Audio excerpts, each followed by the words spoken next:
نہیں لے کر آئے. تو اس طریقے سے 3 سال مسلمانوں نے سختیاں جھیلی, 3 سال مسلمان بوائیکاٹ ہو کر رہے, شیاب ابی طالب میں رہے, اور آج کے حالات اور تب کے حالات دیکھو سملر ہے. ایک تو غزہ کا ایگزامپل میں نے دے دیا, دوسرا مارکیٹس پھر بھی الحمدللہ تھوڑا بہت ہم یہاں پہ سیف ہیں, لیکن دوسرے اگر اسٹیٹس وغیرہ میں ہم دیکھیں گے جہاں مسلمانوں کی دکانیں ہیں ان دکانوں کو توڑا جا رہا ہے, ان کے گھروں کو گرایا جا رہا ہے. کہیں کوئی ایگزیبیشن لگ رہا ہے, کوئی میلہ لگ رہا ہے, تو وہاں پہ مسلمانوں کو دکان لگانے کی اجازت نہیں ہے. اگر کوئی ڈیلیوری بوائے آ رہا ہے وہ مسلمان ہے تو اس سے سامان نہیں لیا جا رہا. ریپیڈو کوئی اگر لے کر جا رہا ہے وہ مسلمان ہے تو اس کے ساتھ نہیں جا جائے. مطلب ہر طریقے سے مسلمانوں کو کٹ کیا جا رہا ہے. تو یہ جو دور کا وقت ہے اور وہ دور میں جو چیزیں چلی تھی دونوں سملر ہے. لیکن فرق کیا ہے؟ تب کے مسلمان واقعی پکے ایمان والے تھے, لیکن اب کے مسلمانوں کے ایمان جو ہے وہ کمزور ہو گئے ہیں. ذرا سا کچھ ہوا تو ہم ڈر کے پیچھے ہٹ جاتے ہیں. یہ نہیں کہ ہم اللہ پر یقین کر کے حالات کا سامنا کریں, نہیں, بلکہ ہم دبنے لگتے ہیں. بلکہ مسلمان کی شان کیا ہے کہ وہ حالات سے ڈر کے دبے نہ, ڈرے نہ, بلکہ اس بات کو یاد رکھے, خود کو سنبھالے کہ میرے ساتھ میرا اللہ ہے, اور جب اللہ ساتھ ہوتا ہے تو کوئی میرا ایک بال بھی باقا نہیں کر سکتا. لیکن یہ ایمان کہیں نہ کہیں ہمارا کمزور ہو گیا ہے. اور دوسری بڑی غلطی کیا ہے, ہمارے بچے ہوں یا بڑے ہوں, خاص کر کے عورتیں ہوں, دین سے بہت دور ہیں. دین سے دوری کا نتیجہ یہ ہے کہ ایمان ویسا جیسا ہونا چاہیے تھا ویسا ہمارا نہیں ہے. جتنا اسٹرانگ ہمارا ایمان ہونا چاہیے تھا ویسا ایمان نہیں. اور نبی علیہ الصلوۃ والسلام نے یہ تو بتا دیا تھا کہ جیسے جیسے وقت آگے بڑھتا رہے گا ویسے ویسے لوگوں کے ایمان اتنے مضبوط نہیں ہوں گے, جتنا مطلب اتنا اسٹرانگ یقین ان کا عقیدہ وہ نہیں ہوگا جو میرے بعد کے لوگوں کا, یعنی آپ کا, پھر صحابہ کا, پھر تابعین کا, پھر طب تابعین کا. یوں کرتے کرتے سلسلہ ایک ڈسٹنس مینٹین ہوتا گیا نا. تو جتنا ڈسٹنس ہوگا اتنا لوگ جو ہیں برے نکلتے جائیں گے, اور یہی حالات پیش آ رہے ہیں. ہر کوئی دین سے دور ہے. ایون دور کیوں جانا, میں ابھی کلاسز ہی لیتی ہوں, آن لائن کلاسز لیتی ہوں. بچے الحمدللہ بہت اچھے ہیں کلاس کے, ان کے اندر جذبہ, ان کے اندر شوق, سوال کرنا, وہ سب ہے. نیکسٹ بچوں کے بعد اگر کسی کا لیول آتا ہے تو ایجڈ عورتوں کا, ٹین ایجرز اسپیشلی کالج کی لڑکیاں وغیرہ, ان کا لیول بہت کم ہے. ان کو پڑھانا, ان کو دین کی طلب ان کے اندر جگانا بہت مشکل ہے. عورتیں برابر ٹائم پہ جڑتی ہیں, لڑکیاں نہیں جڑتی. عورتیں شوق سے پڑھتی ہیں. عورتیں مطلب کہ کون, دادی نانی بن چکی ہیں, پڑھنے کا شوق ہے. یہ شوق لڑکیوں میں نہیں دکھتا. کیوں نہیں دکھتا؟ کیونکہ دین سے دوری ہے. تو یہ جو ڈسٹنس ہو گیا نا, دین کی جو دوری ہے اس کو مینٹین کرنا اور اس کو برقرار رکھنا بہت زیادہ ضروری ہے, ورنہ ایمان اسی طریقے سے کیا ہوگا, کمزور ہوتا چلا جائے گا. تو یہی حالات جو ہیں اب جو چل رہے ہیں, جو بوائیکاٹ کے دوران جو حالات تھے وہ حالات اور اب کے جو حالات ہیں دونوں سملر ہیں. فرق کیا ہے؟ ایمان کا فرق ہے. جتنا ہم دین سے دور ہوتے جائیں گے اتنا ہمارا ایمان جو ہے وہ کمزور ہوتا جائے گا. ہمیں یقین تو ہے کہ اللہ ہے, لیکن جیسا یقین ہونا چاہیے ویسا یقین نہیں ہے. اگر ہمیں یقین ہوتا کہ واقعی اللہ دیکھ رہا ہے, ایک دن مرنا ہے, مرنے کے بعد اللہ کے سامنے کھڑے ہونا, یہ 2 باتوں کا یقین ہوتا اگر ہمارے اندر مضبوطی سے, تو ہم نہ کوئی غلط کام کرتے, کر بھی لیتے تو فوراً توبہ کرتے. دل میں ڈر رہتا کہ میں غلط کر رہی ہوں, میں غلط کر رہا ہوں. تو جتنا ہم دین سے دور ہوتے جائیں, ہماری یوتھ کہاں جا رہی ہے, جو سوشل سائٹس ہیں وہاں پہ گمراہ ہو رہی ہے.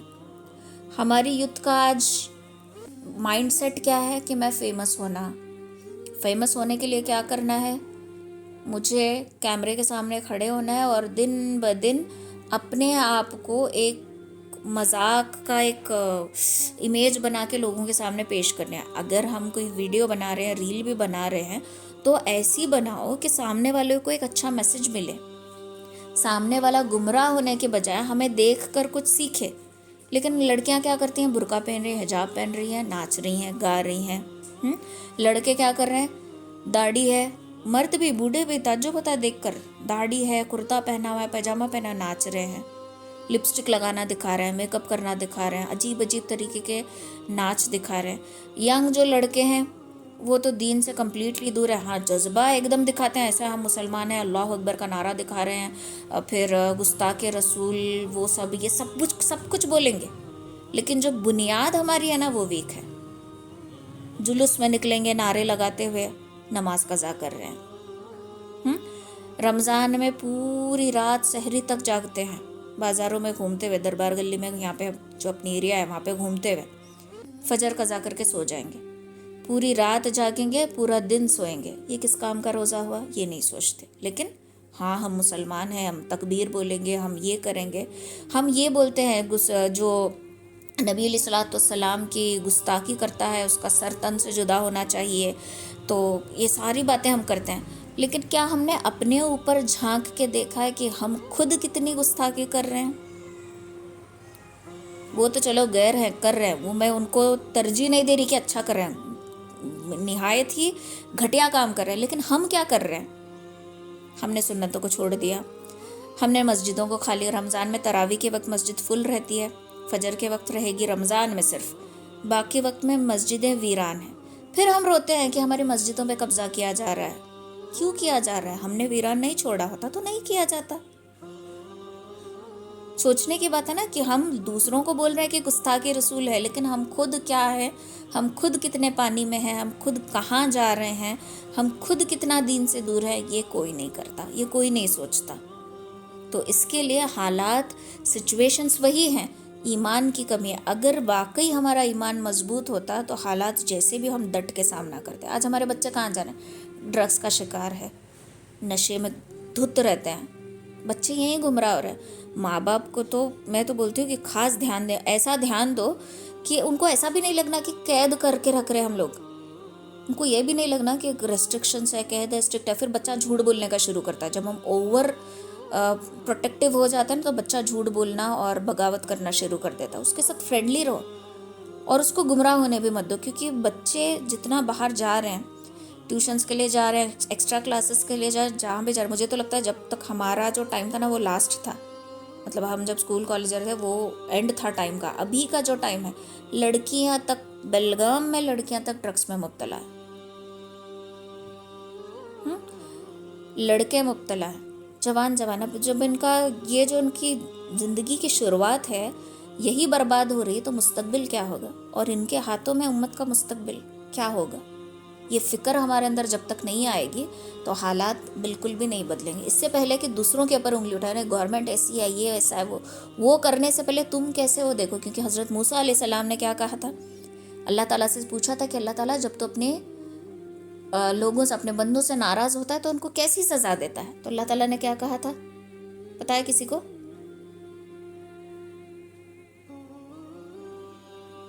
اللہ تعالیٰ نے کہا تھا کہ میں انہیں کوئی عذاب نہیں دیتا، ان کے اوپر ظالم حکمران مسلط کر دیتا ہوں۔ جو ہمارے اوپر ظالم حکمران مسلط ہو رہے ہیں یہ ہماری سزا ہے۔ اور یہ سزا کیوں مل رہی ہے؟ اگین وہی بات کہ ہم دین سے دور ہیں۔ تو ایمان پر محنت کرنے کی بہت زیادہ، ہم بہت پیچھے ہیں، ہم بہت زیادہ پیچھے، ہم چاہے جتنی بھی تسبیح پڑھ لیں، جتنی بھی نمازیں پڑھ لیں، جتنے بھی وظائف پڑھ لیں، جو ہمارے عقیدے کی بنیاد ہے نا وہ ویک ہوتے جا رہی ہے۔ شو آف بہت زیادہ آ گیا ہمارے اندر کہ ہم نے اتنے قرآن پڑھے، اتنے یاسین پڑھے، اتنے تسبیح پڑھے، اتنا یہ کیا، اتنی زکوٰۃ، اتنا صدقہ، اتنا خیرات، یہ بہت زیادہ ہم دکھاتے ہیں۔ لیکن جو ڈیپلی جو چیز ہونی چاہیے نا وہ چیز، اتنا صدقہ خیرات کر کے بھی انسان کے دل کو سکون نہیں ہے۔ کیوں نہیں ہے؟ کیونکہ دکھاوے کے لیے کر رہے ہیں۔ اگر 5 روپے ہی صدقہ خیرات دل سے کرو، وہ 5 روپے تمہیں سکون دیں گے، اور تم 5000 بھی کرو لیکن دکھاوا کر کے کرو، وہ 5000 سکون نہیں دیں گے۔ تو ان چیزوں پہ محنت کرنے کی ضرورت ہے۔ تو جیسے اس وقت مسلمانوں کے حالات بدلے اور قدم قدم اللہ محنت کیوں مدد کر رہا تھا اللہ تعالیٰ؟